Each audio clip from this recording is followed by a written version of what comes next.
இந்த பிஜேபி மாதிரி கட்சியெல்லாம் ஒரு தமிழ்நாட்டில் தனியாக வந்து நின்று காட்டுங்க. அதுக்கப்புறம் உங்களோட செல்வாக்கு பெர்சன்டேஜ் எல்லாம் பேசலாம். நாட்டு மக்களுக்கு போலீஸ் இருக்குதோ இல்லையோ, இந்த அயோக்கிய தலைவர்களுக்கெல்லாம் செக்யூரிட்டி இந்த நாடு அழகாக கொடுக்கும். நேற்று வந்து இன்னும் விஜய் வந்து மோடியோட மீட்டிங்கில் கலந்து கொள்ளல. இன்னும் இந்த அலையன்ஸுக்கு வருமா வராதான்னு கேள்விக்குறி. விஜய்க்கு வந்து அதிமுக பற்றி பேசுக்கு யோகிதம் கிடையாது. நீ எம்ஜிஆரும் கிடையாது, நீயும் ஒரு ஊழல்வாதி தான். ஜான் ஆரோக்கிய ராஜா விஜய் கிட்ட இருக்கிறதால அது மத தீவிரவாதி அண்ட் இந்த மாதிரி நிறைய பணம் வெளிநாட்டிலேருந்து வந்திருக்கு. இப்போ மக்களுக்கு என்ன ஆயிடுச்சுன்னா எக்கேடோ போட்டு, பட் அவங்க ரியலைஸ் பண்ணுறதுல நம்ம அவங்கள எக்கேடோ போக சொல்லும்போது நம்ம நாடு எக்கேடோ போகுது. எங்கள் கோயம்புத்தூரில் அவங்களுக்கு வந்து ஒரு மைனாரிட்டி விங் இருக்குது. ஒரு பக்கம் கிறிஸ்டின்ஸ் அடிக்கிறாங்க, ஒரு பக்கம் முஸ்லீம்ஸ் அடிக்கிறாங்க. ஆனால் அதே மெம்பர்ஸ் ஹோஸ்டில் வச்சுட்டு இருக்காங்க. அப்போ வந்து இவங்க பேசுறதெல்லாம் நியாயமாக இருக்குது. அப்போ அவங்க எதுக்கு அங்கே இருக்கிறாங்கன்னா அவங்களும் மாதம் சம்பளம் கிடைக்குது. இதில் ரொம்ப கேவலம் என்னென்னா, நேற்று இந்த டிடிவி தினகரன் இவன் ஒரு அயோக்கியன். இவன் வந்து வேறா கேஸு, இந்த கேஸு, அந்த கேஸ் எல்லாத்தையும் வந்துட்டு நான் வந்து இந்தியா சிட்டிசனில் சொல்லிட்டு தப்பிச்சிட்டான். அதுக்கப்புறம் இந்தியா சிட்டிசன் சொல்லிட்டு ஒரு கேஸில் இருக்கிறான். இது எதுதான் உண்மை? எப்படி அவன் அப்போ நிற்கலாம் எலெக்ஷனுக்கு? அவன் இந்தியா சிட்டிசன் இல்லாட்டி எப்படி நிற்கலாம்? இந்தியஸை பற்றி என்னெல்லாம் பேசினான் தினகரன். இன்றைக்கி வந்துட்டு நாங்கள்லாம் பங்காளின்னு சொன்னால் நீங்களாம் போய் செஞ்சுக்கிறாங்க. காணொலி மூலிமா நான் கேட்டுக்கொள்கிறது என்னென்னா, இந்த விஜய் டிஎம்கேல இருக்கும் இந்த ஊழல் மந்திரிகள் எல்லோருமே எம்எல்ஏஸ் அதிமுகவில் இந்த அலையன்ஸ் பார்ட்னர்ஸ் யாரெல்லாம் எங்கெங்கே இருக்கிறாங்களோ யாரெல்லாம் ஊழல்வாதிகளோ அவங்களுக்கு ப்ளீஸ் ஓட் போடாது. உங்கள் தொகுதியில் நீங்கள் நிற்கும் மேலே 30, 40, 10, 20 பேரில் யார் ஓரளவுக்கு படித்து மக்களுக்காக சேவை பண்ணுறாங்கன்னு பார்த்துட்டு அவங்களுக்கு பண்ணுங்கள். இப்போ இந்த எலெக்ஷன் டைமில் சேவை பண்ணுறவங்கள நம்ம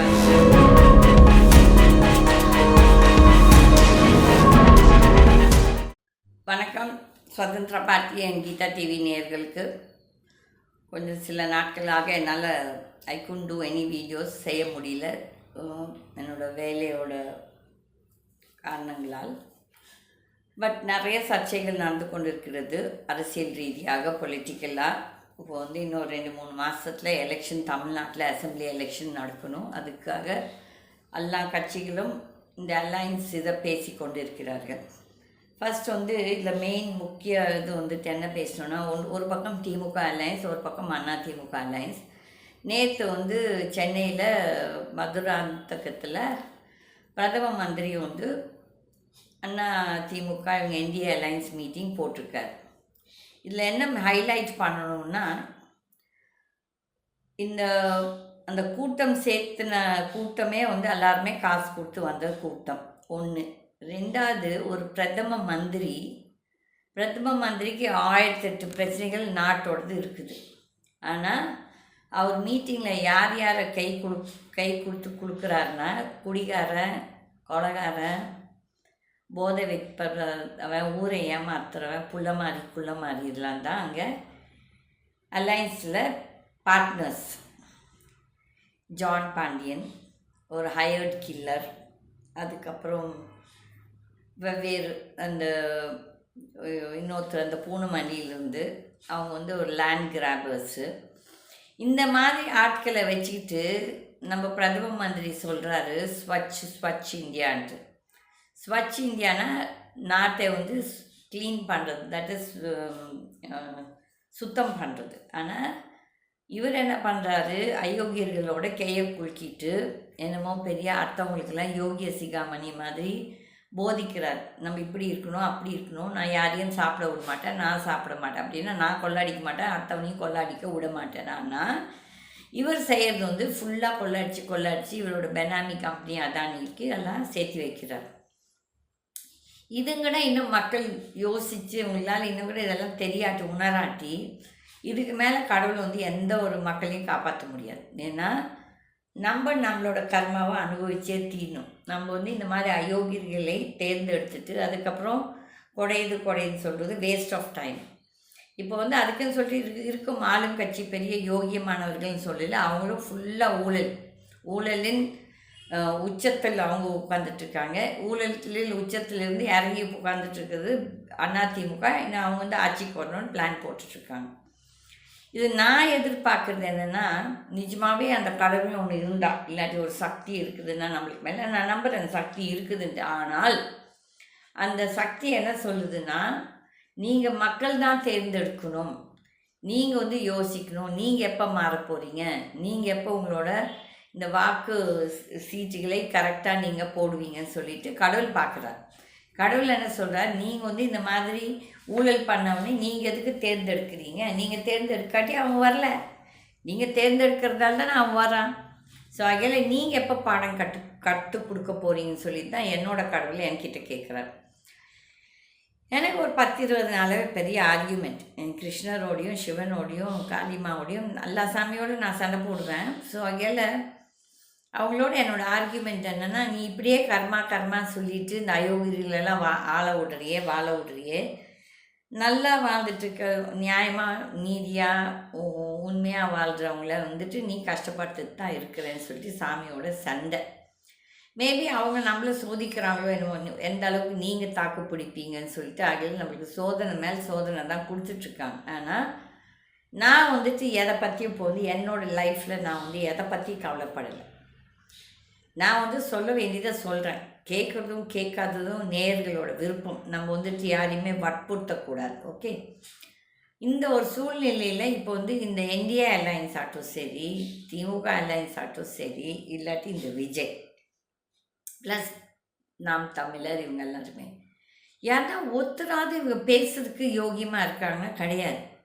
இப்போ வந்து பரவலாக என்ன வருது, எல்லா ஊடகங்கள்லேருந்தோ இந்த மாதிரி அந்த ஜான் ஆரோக்கியராஜோ யாரோ அந்த விஜய் கிட்ட இருக்கிறதுனால இந்த மாதிரி மத தீவிரவாதி அண்ட் இந்த மாதிரி நிறைய பணம் வெளிநாட்டிலேருந்து வந்திருக்கு. வெளிநாட்டிலேருந்து பணம் எல்லாத்துக்குமே வந்திருக்குது. தட் இஸ் இப்போ மட்டும் எனக்கு இல்லை, நான் அதை பற்றி பேசலை. பட் திமுக காரங்களுக்கும் இதே மார்டின் வந்து டொனேஷன் கொடுக்குறான், காங்கிரஸ் பார்ட்டிக்கும் கொடுக்குறான், பிஜேபிக்கும் கொடுக்குறான். அந்த பணத்தை வாங்கிட்டு இவங்கெல்லாம் பெரிய யோகியமானவங்க மாதிரி பேசுகிறாங்க. ஃபஸ்ட்டு அந்த பணத்தை தொடரவனே பெரிய அயோக்கியம். என்னென்னா, இது வந்து கொள்ளடிச்ச பணம். இட் இஸ் அந்த லாட்ரி வந்து சீட் வந்து அது வந்து ஒரு பொய்யானது. It's a fake one, it's a counterfeit. Okay, அப்போ வந்து அதை வச்சு விற்று மக்களை ஏமாற்றி தான் சம்பாதிச்சு வந்திருக்கான் அந்த ஆது அர்ஜுனாவோட மாமனார். அந்த மாதிரி ஒரு ஆள் இந்த விஜய் பக்கத்தில் வச்சுக்கிட்டு என்னமோ பெரிய இவன்னா ஊழலில் ஒழிப்பான். தான் பக்கத்தில் இருக்கிறதே ஒரு பெரிய பெருச்சாளி, அயோக்கிய பெருச்சாளி. அதுக்கப்புறம் மிச்சது எல்லாமே இந்த ஐஆர்எஸ்லேருந்து வந்திருக்கு ஏதோ ஒன்று. அதெல்லாமே எனக்கு தெரிஞ்சு ஐஆர்எஸில் 99% எல்லாருமே கரெக்டு தான். ஏதோ 1-2 இருக்கிறாங்க நல்லவங்களும் இருக்காங்க, எல்லாத்தையுமே கெட்டவங்கன்னு சொல்ல மாட்டேன், இருக்கிறாங்க. இன்னும் அதுக்கு தான் இன்னும் மழை பெஞ்சிட்ருக்குது. இந்த ஜுடிஷியரியில் எப்படி நான் சொல்கிறேன், நல்லவங்க இருக்கிறாங்க, அதுதான் இன்னும் மழை பெய்யுதுன்னு சொல்லி. அந்த ஒரு சூழ்நிலையில் இப்போ வந்துட்டு இப்போ எல்லாருமே இந்த சிபிஐ செகண்ட் ஹியரிங்க்கு விஜய் போயிட்டு வந்துருச்சு. ஆனால் அவங்களோட திமிர் இதெல்லாம் அணுகு மாதிரி தெரியல. அவங்களுக்கு வந்து அவங்க நினச்சிட்ருக்காங்க மக்கள் நம்ம எது செய்தாலும் ஏற்றுப்பான்னு சொல்லி. இப்போது 8 கோடி மக்களில் 5 கோடி வந்து ஓட்டர்ஸ். ஓகே, அதில் எவ்வளோ பேர் ஓட்டு இருக்குதோ இல்லையோ இப்போ தெரியாது. But okay, will keep it 4 or 5 crores. இந்த 4-5 crores ஒவ்வொரு பார்ட்டிக்கும் ஒவ்வொரு கோடி போச்சுனாலும் 3 கோடி, இன்னும் 2 கோடி இருக்குது. இந்த 2 கோடி யாரையுமே இது பண்ணுறவங்க கிடையாது. தட் இஸ் விஜய் மாதிரி ஆட்கள் வந்து ஒரு தலைவராக ஏற்றுக்கிறவங்களும் கிடையாது. இந்த ஸ்டாலின் டிஎம்கே மாதிரி ஊழல் பண்ணுறவங்களையும் ஏற்றுக்கிறது கிடையாது. இபிஎஸ்சியும் ஏற்றுக்கிறதுக்கு அவங்க என்ன கேட்குறது, எப்போ பார்த்தாலும் யாருமே ஒரு உருப்படி இல்லை, அதில் நாங்கள் ஓட்டு போட போகிறது இல்லைன்னு சொல்லி. ஆனால் நிஜமாகவே ஒரு நல்ல கேண்டிடேட்டை போட்டால் நீங்களாம் ஓட் போடுவீங்களா? கிடையாது, அதுவும் கிடையாது. ஏன்னா உங்களுக்கு எல்லாத்துக்குமே இப்போ மக்களுக்கு என்ன ஆயிடுச்சுன்னா எக்கேடோ போட்டுரும். பட் அவங்க ரியலைஸ் பண்ணுறதில்ல, நம்ம அவங்கள எக்கேடோ போக சொல்லும்போது நம்ம நாடு எக்கேடோ போகுது. இந்த மாதிரி ஒரு அயோக்கியர்களெல்லாம் ஒரு தலைவராக தேர்ந்தெடுத்தால், ஃபார் எக்ஸாம்பிள் பிஜேபியிலே இந்த லோக்கல் எங்கள் கோயம்புத்தூரில் அவங்களுக்கு வந்து ஒரு மைனாரிட்டி விங் இருக்குது. ஒரு பக்கம் கிறிஸ்டின்ஸ் அடிக்கிறாங்க, ஒரு பக்கம் முஸ்லீம்ஸ் அடிக்கிறாங்க. ஆனால் அதே மெம்பர்ஸ் ஒரு சிலர் வச்சுட்ருக்காங்க. அப்போ வந்து இவங்க பேசுறது எல்லாம் நியாயமாக இருக்குது. அப்போ அவனுங்க எதுக்கு அங்கே இருக்கிறாங்கன்னா அவங்களும் மாதம் சம்பளம் கிடைக்கிது. சம்பளம் ஒரு போலீஸு அந்த போலீஸை வச்சு அவன் சுற்றிட்டு இருக்கான். நாட்டு மக்களுக்கு போலீஸ் இருக்குதோ இல்லையோ, இந்த அயோக்கிய தலைவர்களுக்கெல்லாம் செக்யூரிட்டி இந்த நாடு அழகாக கொடுக்கும். மக்களுக்கு கொடுக்குதோ இல்லையோ, ஆனால் இந்த மாதிரி ஊழல் பண்ணுறவங்களுக்கு கண்டிப்பாக செக்யூரிட்டி கிடைக்கும். ஏன்னா அது வந்து பெரிய பாயிண்ட் அவனோடது, நல்ல பாயிண்ட் அவனுக்கு அந்த செக்யூரிட்டி கொடுக்கறதுக்கு. அப்போ இந்த பிஜேபி இவ்வளோ பேசும் பிஜேபி ஒரு பக்கம் இந்த தாவேக்கா எப்படின்னா அந்த அலைன்ஸ் வரணுன்ட்டு ஒரு பக்கம் அவங்களுக்கு இது கொடுத்துட்ருக்காங்க. என்ன சொல்கிறது, சிபிஐ மூலிமா, என்ஐஏ மூலிமா, இடி மூலிமா, வேரியஸ் ஏஜென்சிஸ். பட் ஆனால் நேற்று வந்து இன்னும் விஜய் வந்து மோடியோட மீட்டிங்கில் கலந்து கொள்ளல. இன்னும் அந்த அலைன்ஸுக்கு வருமா வராதான்னு கேள்விக்குறி. பட் விஜய் பின்னால் இந்த அதிமுகவில் இருக்கும் ஒரு சிலர் ஓடுறாங்க. இந்த அதிமுகவில் இருந்த பதிவிலிருந்து ஆல்மோஸ்ட் இப்போ 80 வயசு ஆனதுலாம் நீங்கள் வந்து என்ன துரோகம் பண்ணுறீங்க உங்கள் தலைவருக்கு. ஒரு காலத்தில் எம்ஜிஆர் தான் இங்கே கடவுள்னு சொன்னீங்க, அதுக்கப்புறம் ஜெயலலிதாவை கடவுள்னு சொன்னீங்க. ஃபஸ்ட்டு மனுஷனை கடவுள்னு சொல்கிறவனே ஒரு அயோக்கியம். என்னென்னா அவனுக்கு வந்து காரியம் நடக்கிறதுக்கு தான் அவனை கடவுள்னு சொல்கிறான். அவன் காரியம் முடிஞ்சப்பறம் அவனை தூக்கி எரிஞ்சிருவான். இந்த மாதிரி கேரக்டர்ஸ், எஸ்பெஷலி செங்கோட்டையன், இந்த சிடி பிரபாகர், யார் இந்த சென்னையில் இருக்கிற வேரியஸ் அதர் பீப்புள் இப்போ சேர்ந்துருக்காங்க விஜய் கட்சியில். ஒரு சிலரெல்லாம் போய் திமுகவில் சேர்ந்துருக்காங்க. அப்போது உங்களோட கொள்கை என்ன? அப்புறமேல் நீங்கள்லாம் வந்து ஒரு எம்ஜிஆரோட ஃபேன் தீவிரவாதிங்க. அப்போ உங்கள் தலைவருக்கு நீங்கள் என்ன மரியாதை கொடுக்குறீங்க? விஜய்க்கு வந்து அதிமுகவை பற்றி பேசுக்கு யோகிதம் கிடையாது. நீ எம்ஜிஆரும் கிடையாது, நீயும் ஒரு ஊழல்வாதி தான். நீ 1ஆம் நம்பர் ஊழல்வாதி. நீ பதவிக்கு வர்றதுக்கு முன்னாலேயே இந்த மாதிரி சார்ட்டர்ட் ஃப்ளைட்லையும் இல்லையா அதுலேயும் போனீங்கன்னா நீ எந்த மக்களை நீ சந்திப்ப? நீ என்னவோ பெரிய இவனாட்டம். உங்கள் அம்மா அப்பா வந்துட்டு கொஞ்சம் வாய் மூடிட்டுருக்கணும். அவங்களுக்கு வேணால் நீ பெரிய ஒரு பொக்கிஷமாக இருக்கலாம், நோ ப்ராப்ளம். ஆனால் இந்த மாதிரி ஒரு பையனை பெற்றுட்டு அவன் வந்து செய்கிறத வந்து பெருமை பீத்திக்கிறாங்க பாருங்கள். முதல்ல அவங்களையும் சேர்ந்து தான் கடவுள் பனிஷ் பண்ணணும். என்னோடய ப்ரேயர் டு காட், நான் வந்து கோர்ட்டுக்கெல்லாம் போட்டு வேஸ்ட்டு டிசைட் பண்ணிட்டேன். இனிமேல் கோர்ட் வாசப்படியே ஏறக்கூடாது. முடிஞ்ச அளவுக்கு நானாக போய் எந்த கேஸும் போடக்கூடாதுன்னு நான் நினச்சிருக்கேன் கடவுள்கிட்ட. நான் கடவுள்கிட்ட வேண்டுறது என்னென்னா அந்த கோர்ட் வாசப்படியே ஏறக்கூடாதுன்னு. அங்கே தான் அவ்வளோ இதுவும் நடக்குது. அப்போது இந்த கோர்ட்டுக்கு போய் இந்த ஊழல்வாதிங்க மேலே நம்ம கேஸ் கொடுக்கறத விட அந்த மேல் கோர்ட், கடவுளோட கோர்ட், நான் நம்புகிறேன் இன்னும் இருக்குது அந்த கோர்ட்டு, அந்த கோர்ட்டில் நம்மளுக்கு கிடைச்சா நியாயம் நீதி, அதுதான் உண்மையான நியாயம் நீதி. நாட் இந்த கோர்ட்டுங்களில் போய் ஒரு சில பணத்தை கொடுத்து இந்த வக்கீலுங்க பெரிய பெரிய வக்கீலுங்க வச்சு அவனுக்கு வாங்குறது ஃபீஸ் எல்லாம். ஒரு நியாயமாக வாழ்கிற மக்கள் யாருமே இவங்ககிட்ட போக முடியாது, இதை அஃபோர்ட் பண்ண முடியாது. அந்த அவங்களோட ஃபீஸ், அவங்களுக்கு கொடுக்க வேண்டிய பணம் வந்து ஒவ்வொரு ஹியரிங்க்கும் ஒரு நியாயமாக சம்பாதிக்கிற ஆள்களால் முடியாது. They can't afford. அப்போ எங்கே நம்ம செல்கிறோம் என்றால் ஒரு பாதாளத்துக்கு தான் போகணும். இந்த 2026 எலெக்ஷனில் நான் மறுபடியும் அதே தான் சொல்கிறேன். ஒரு அதிசயம் நடக்கணும், ஒரு அதிசய நிகழ்வு நடக்கணும்னு நான் எதிர்பார்க்குறேன். அந்த நிகழ்வு நடக்காட்டி நாடும் மக்களும் குட்டிசவர் தான் ஆக போகிறோம். நீங்கள் வந்து விஜய் மாதிரி ஒரு தற்குறியவோ இல்லாட்டி இந்த பிஜேபி அது ஒரு ஊழல் கட்சி, அந்த அதிமுக ஒரு ஊழல் கட்சி, அவங்க கூட சேர்ந்துருக்க திருடர்கள் கொள்ளையர்கள் எல்லாருமே அவங்க ஒரு தீவிரவாதிகள். அதுக்கப்புறம் இந்த பக்கம் திமுக, இந்த ஊழல்வாதிகளை நீங்கள் தேர்ந்தெடுத்தீங்கன்னா நீங்கள் எல்லோரும் கஷ்டப்பட தான் போகிறீங்க. And I want to see it. நான் வந்து நிஜமாகவே கடவுள்கிட்டேன்னா நான் நம்பும் அந்த கடவுள் இந்த அதிசயத்தை நிகழ்த்தி காட்டாட்டி அப்போ வந்து ஏதோ ஒரு கெட்டது நடக்க போகுதுன்ட்டு ஒரு என்னோட உள் மனசு சொல்லுது. ஒரு பக்கம் இதெல்லாம் நடந்துட்டுருக்க. இப்போ இந்த பட்ஜெட் வேறு வரப்போகுது. இன்னும் ஒரு 10 நாளில் பட்ஜெட் வரும். இந்த பட்ஜெட்டு அந்த நிர்மலா சீதாராமன் என்ன பட்ஜெட் கொடுக்க போதோ தெரியாது, அந்த கடவுளுக்கு தான் தெரியும். அது ஒரு பக்கம் அகங்காரத்தில் ஆடிட்டுருக்குதுங்க. ஒரு பக்கம் இந்த பிஜேபிக்காரங்க வந்துட்டு நிஜமாகவே அவங்களுக்கு முதுகெலும்பு. அவங்க சொல்கிறாங்கல்ல அவங்க வந்து உலகத்திலே பெரிய கட்சின்னா தனித்து நெல்லு காட்டுங்கடா. எப்படி வந்துட்டு ஒரு சீமான், எனக்கு சீமான் பிடிக்குமோ பிடிக்காதோ அது வேறு விஷயம். பட் அட்லீஸ்ட் அந்த ஆள் வந்து தனியாக நின்று காட்டுது. அதே மாதிரி விஜயகாந்த் ஒரு ஃபஸ்ட்டு 2 எலெக்ஷன்ஸ் தனியாக நின்று காட்டுச்சு, அதுக்கப்புறம் குட்டி செவராயிடுச்சு. இந்த பிஜேபி மாதிரி கட்சியெல்லாம் ஒரு தமிழ்நாட்டில் தனியாக வந்து நின்று காட்டுங்க. அதுக்கப்புறம் உங்களோட செல்வாக்கு பர்சன்டேஜ் எல்லாம் பேசலாம். ஆளுக்கு ஒவ்வொரு ஜேர்னலிஸ்ட்டும் ஒவ்வொரு கதை சொல்லியிருக்காங்க. இவங்களுக்கு 20%, அவங்களுக்கு 15%. இதில் ரொம்ப கேவலம் என்னென்னா, நேற்று இந்த டிடிவி தினகரன் இவனை பற்றியெல்லாம் பேசுறதுக்கு நிஜமாக எனக்கெல்லாம் என்னோட ஸ்டேட்டஸ்க்கு தெரியல. பட் நாட்டு மக்களுக்கு தெரியணும். இவன் ஒரு அயோக்கியன். இவன் வந்து வேறா கேஸு, இந்த கேஸு, அந்த கேஸ் எல்லாத்துலேயும் வந்துட்டு நான் வந்து இந்தியா சிட்டிசன் இல்லை சொல்லிட்டு தப்பிச்சிட்டான். அதுக்கப்புறம் இந்தியா சிட்டிசன் சொல்லிட்டு ஒரு கேஸில் இருக்கிறான். இது எதுதான் உண்மை? எப்படி அவன் அப்போ நிற்கலாம் எலெக்ஷனுக்கு? அவன் இந்தியா சிட்டிசன் இல்லாட்டி எப்படி நிற்கலாம் எலெக்ஷனுக்கு? இதெல்லாம் மக்கள் கேட்கல. இப்போ வந்து அவன் என்ன வந்துட்டு மோடி இந்த பிஜேபிக்காரங்க அவனை மிரட்டி இந்த அதிமுக அலையன்ஸ்க்கு வந்து இந்த இபிஎஸ்ஸை பற்றி என்னெல்லாம் பேசினா இந்த தினகரன் இன்றைக்கி வந்துட்டு நாங்கள்லாம் பங்காளின்னு சொன்னால், நீங்களாம் பீ போய் தின்னுங்கடா, நான் வந்து டிக்லாம் போடுறேன், நீங்களாம் பீ சாப்பிட்ணும். உங்களுக்கெல்லாம் வெக்கம், மானம், சூடு, சொன்ன ஒரு பிரின்சிபல்ஸ் இல்லை. இல்லைன்னா நீங்களாம் கொள்ளடிச்சவங்க தான். கொள்ளடிச்சு இந்த மக்கள் வந்து உங்களை ஏதோ பெரிய தேர்ந்தெடுக்கிறாங்க. ஆகையால் நீங்கள் வந்து பெரிய தலைவர்கள் ஆக மாட்டீங்க. நீங்கள்லாம் அயோக்கியர்கள். உங்களையெல்லாம் வந்துட்டு ஏதோ கர்மாவில் நீங்கள் நல்லா வாழ்ந்துட்டுருக்கீங்க. பட் நான் கும்பிடும் கடவுள் வந்து உண்மையானது தானா? இவங்களை எல்லாத்தையும் அழிச்சே காட்டணும். நான் அதுக்கு தான் பார்த்துட்ருக்கேன். எப்போ கடவுள் இந்த ஊழல்வாதிகளை அழிப்பார்.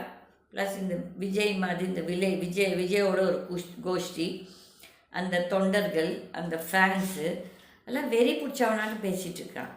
கேட்டால் தேட்டரை எரிப்பேன்னு சொல்கிறான், ஒருத்தன் கொள்றான்னு சொல்கிறான், ஒருத்தன் வீட்டில் இருக்கவங்க ஓட் போடாட்டி அவங்க விஜய்க்கு விஷத்தை கலக்கி கொடுக்குறான். பிள்ளைங்கள்லாம் என்ன இதில் மென்டல் இதில் what is their mental makeup? அவங்களெல்லாம் வந்துட்டு ஒரு இந்த போதை சாப்பிட்டுட்டு போதையில் பேசுகிறாங்க. மக்கள் நீங்களும் வந்துட்டு மயங்கிடாதீங்க. இந்த மாதிரி விஜய் வந்து ஒரு cinema Nadigan is not a hero. நம்ம நாட்டை காப்பாற்றும் அந்த soldiers on the borders, the air force office and the navy people, இவங்க தான் ஹீரோஸ். Not these சினிமாக்காரங்க. இவங்கெல்லாம் ஜீரோஸ். எல்லாம் ஒவ்வொன்றும் பொம்பளை பொறுக்கி, ஒவ்வொன்றும் ஃப்ராடு, ஒவ்வொன்றும் டேக்ஸை ஏமாற்றி, ஒவ்வொன்றும் என்ன சொல்கிறது, வார்த்தைகளே இல்லை இவங்களுக்கெல்லாம் சொல்கிறதுக்கு. இந்த மாதிரி ஆட்கள் பின்னால் நீங்கள் போனீங்கன்னா இதை விட கேவலம் வேறு எதுவுமே கிடையாது. இது வந்து நாட்டுக்கு நல்லதே கிடையாது. மக்கள், நான் வந்து உங்கள்கிட்ட கேட்குறது வந்து ஒன்றே ஒன்று, யோசிங்க. யாரை வந்து ஒரு தலைவனாக ஏற்றுக்கணும் முதல் அது யோசிங்க. நான் இன்னும் எதிர்பார்க்குறேன் ஒரு அதிசயம் நடக்கும், ஏதோ ஒரு அதிசயம் நிகழ்வு, ஒரு மிராக்கிள் நடக்கணுன்ட்டு. அது நடக்காட்டி நான் கும்பிடு கடவுள் பொய்ன்னு தான் நான் நினைப்பேன். இது எனக்கும் என் கடவுளுக்கும் தான் சண்டை. நான் மக்களோட வேஸ்ட். இன்னைக்கு காலையில் ஒரு அதிமுக எம்ஜிஆரோட ஃபேனு என்கிட்ட திட்டிகிட்டு இருந்தார், மோடியை திட்டிகிட்டு இருந்தார். மோடியை, இபிஎஸ்ஸை ஒரு காலத்தில் அவருமே இபிஎஸ் பின்னால் போக வேண்டிய ஆள் தான். பட் இன்றைக்கி இபிஎஸ்ஸை திட்டுறது என்னென்னா, இந்த ஜான் பாண்டியன் இந்த மாதிரி இந்த பூனமல்லி ஜெகன் இவங்க மாதிரி ஆளுங்களை வச்சு எப்படி இவங்க அலைன்ஸ் போடலான்னு சொல்லி. அப்போ வந்து மக்கள் எல்லாருமே ஏதோ ஒரு விதத்தில் ஒரு ஆதாங்கம் இருக்கிறது. பட் அது எங்கே போய் கொட்டுறதுன்னு சொல்லி யாருக்குமே புரியல. இப்போ யாரா ஒரு அரசியல் தலைவராவது இந்த மக்களுக்கு நாங்கள் என்ன செய்ய போகிறோம் சொல்கிறாங்களா? கிடையாது. அவங்க ஒரு மேனிஃபெஸ்டோ கொடுப்பாங்க. அந்த மேனிஃபெஸ்டோ உறுதிகள் எதுவுமே நடத்த மாட்டாங்க, எதுவுமே செய்ய மாட்டாங்க. மக்கள் மட்டும் உணர்ச்சி வசப்பட்டு பொங்கி போய் ஓட்டை போடுறீங்க. ப்ளீஸ், நான் இந்த காணொலி மூலிமா நான் கேட்டுக்கொள்கிறது என்னென்றால், இந்த விஜய், இந்த டிஎம்கேயில் இருக்கும் இந்த ஊழல் மந்திரிகள் எல்லோருமே, எம்எல்ஏஸ், ஊழல் எம்எல்ஏஸ், இந்த என்ன காங்கிரஸில், கம்யூனிஸ்டில், அதிமுகவில் இந்த அலையன்ஸ் பார்ட்னர்ஸ் யாரெல்லாம் எங்கெங்கே இருக்கிறாங்களோ, யாரெல்லாம் ஊழல்வாதிகளோ அவங்களுக்கு ப்ளீஸ் ஓட் போடாதீங்க. உங்கள் தொகுதியில் நீங்கள் நிற்கும் இடம் 30, 40, 10, 20 பேரில் யார் ஓரளவுக்கு படித்து மக்களுக்காக சேவை பண்ணுறாங்கன்னு பார்த்துட்டு அவங்களுக்கு பண்ணுங்கள். இப்போ இந்த எலெக்ஷன் டைமில் சேவை பண்ணுறவங்கள நம்பாதீங்க. வாழ்நாள் முழுக்க ஏதோ ஒரு சேவை மனப்பான்மை இருக்கணும் ஒரு மனுஷனுக்கு பொது வாழ்க்கை வந்தால். ஆனால் இப்போ நம்ம நாட்டில் பார்த்திங்கன்னா எல்லாருமே பாலிட்டிக்ஸ்க்கு எதுக்கு வராங்கன்னா, பொது நலத்துக்கோ பொது சேவை பண்ணுறதுக்கோ கிடையாது. நம்ம எவ்வளோ கொள்ளடிக்கலாம், அந்த கொள்ளடிச்ச பணத்தில் நம்ம எவ்வளோ என்ன சொல்கிறது, என் குடும்பத்துக்கு எவ்வளோ சேர்த்து வைக்கலாம்னு சொல்லிட்டு எல்லோரும் நினைக்கிறாங்க. அதில் மக்கள் அந்த துருப்புச்சீட்டு ஓட், அந்த துருப்புச்சீட்டு உங்கள் கையில் தான் இருக்குது. நீங்கள் நினைத்தால் இந்த அயோக்கியர்களை ஒழித்து கட்ட முடியும். அதுதான் கடவுள் சொல்கிறார். கடவுள் என்ன சொல்கிறாருன்னா, மக்கள், நான் பார்க்குற மக்கள் எந்த அளவுக்கு திருந்துறாங்க, எந்த அளவுக்கு புரிஞ்சிட்ருக்குறாங்கன்ட்டு. இந்த கோவிட் சொல்லுவார் என் கிருஷ்ணர், மக்கள் இன்னும் திருந்தல கீதா, அவங்களுக்கு இன்னும் ஒரு பெரிய அடி கொடுக்கணும்னு சொல்லிகிட்டே இருப்பார் கிருஷ்ணர். எப்போ கொடுப்பாரோ அது எனக்கு தெரியாது, பட் சொல்லுவார் ஒரு அடி வரும் இவங்களுக்கு எல்லாத்துக்கும். ஏன்னா அந்த கோவிடில் யாருமே திருந்தலை சொல்லி. கோவிடால் கொஞ்சம் நல்லதும் நடந்துச்சு, நிறைய கெட்டதும் நடந்துச்சு. நல்லது என்னன்னு சொன்னேன்னா, இந்த ஆன்லைன், இப்போ இந்த கோர்ட்டுக்கெல்லாம் நேரில் போகணும் தேவையில்லை, ஆன்லைன்லேயே கோர்ட் அட்டென்ட் பண்ணலாம். இதெல்லாம் மக்களுக்கு ஒரு விதத்தில் சௌகரியம். ஏன்னா மக்களும் வாட்ச் பண்ணலாம், அவங்க வக்கீல் என்ன வாதாடுறாங்களா வாதாடலையா என்ன செய்கிறாங்கன்னு சொல்லிட்டு அந்த கிளைண்ட்டுக்கு தெரியும். ஆனால் இதெல்லாம் இப்படி இருக்கச்ச ஒருத்தராவது ஒரு அரசியல் கட்சியாவது விவசாயிகளுக்கு என்ன பண்ணுவோம், ஸ்டூடெண்ட்ஸ்க்கு என்ன கொடுப்போம், மகளிருக்கு என்ன நல்லது செய்வோம். சும்மா இந்த ஓசியில் காசு கொடுத்து மக்களை நீங்கள் சோம்பேறி ஆக்குறீங்க. இதை விட ஒரு கேவலமான ஒரு அரசியல் இருக்கவே இருக்காது. அதே மாதிரி நாட்டோட கடன் ஏறிக்கொண்டே இருக்கிறது. இந்த ஃப்ரீபீஸ், இந்த சலுகைகள் கொடுத்து நாட்டோட கடன் இது ஏறிட்டே போகுது. இந்த மாற்றத்தை கொண்டு வரதுக்கு மக்கள் அந்த பணம் வேண்டான்னு சொல்லணும். ஆனால் அதை கேட்குறதுக்கு யாருக்குமே வக்கு இல்லை. அதை நான் பார்க்குறேன் க்யூவில் நிறைய வசதியானவங்க, நல்ல வேலையில் இருக்கிறவங்க கூட போய் அந்த க்யூவில் நின்று அந்த 3000 ரூபா வாங்குறாங்க. அவங்களுக்கும் மனசாட்சி இருக்கணும், நம்ம எதுக்கு போய் இந்த 3000 வாங்கணும்னு சொல்லிட்டு. ஆனால் அவங்க என்ன சொல்கிறாங்க, நம்ம வாங்காட்டி அந்த ரேஷன் கடைக்காரன் அவனே கையெழுத்து போட்டு வாங்கிடுவான்னு சொல்லி. இது எங்கே தான் போய் நிற்க போகுதுன்னு சொன்னால் ஒரு அதிசயம் நடக்கணும். நான் சொல்கிற மாதிரி ஒரு சித்தர் ஆட்சி வரணும். இந்த சித்தர் ஆட்சி வராட்டி கண்டிப்பாக இங்கே ஒரு அவல நிலை வரப்போகிறது. அதுக்கப்புறம் இந்த தற்குறி, இந்த விஜய் மாதிரி அயோக்கினி எல்லாம் நீங்கள் ஒரு தலைவனாக தேர்ந்தெடுத்தீங்கன்னா இதை விட பெரிய பாவம் வேறு கிடையாது. நீங்களும் அந்த பாவத்தில் பங்கு கொள்கிறீங்க. நீங்கள் யார்கிட்ட காசு வாங்குறீங்களோ அதெல்லாம் பாவக்காசை வாங்கி நீங்கள் அவங்களுக்கு ஓட்டு போடும்போது இதை விட அயோக்கியத்தனம் வேறு எதுவுமே கிடையாது. அதெல்லாம் மக்கள் ஒரு விழிப்புணர்வோடு முதல் கண்ணை முழிச்சு பாருங்கள் என்ன நடக்குது நம்ம சுற்றிடும் சொல்லி. எப்போ இந்த மாற்றங்கள் வருதோ அன்றைக்கி தான் நம்ம நாட்டு மக்களுக்கும் நம்ம நாட்டுக்கும் நல்லது நடக்கும். நன்றி, வணக்கம். Start your career at KSG Institutions and JK College of Nursing and Paramedical. 15 UG programs, 6 PG programs, 7 research programs, nursing, catering, BSc 4-year nursing course, Bachelor of Physiotherapy 4.5 years course, no donation, no capitation. Join KSG Institutions, Singanallur, Coimbatore.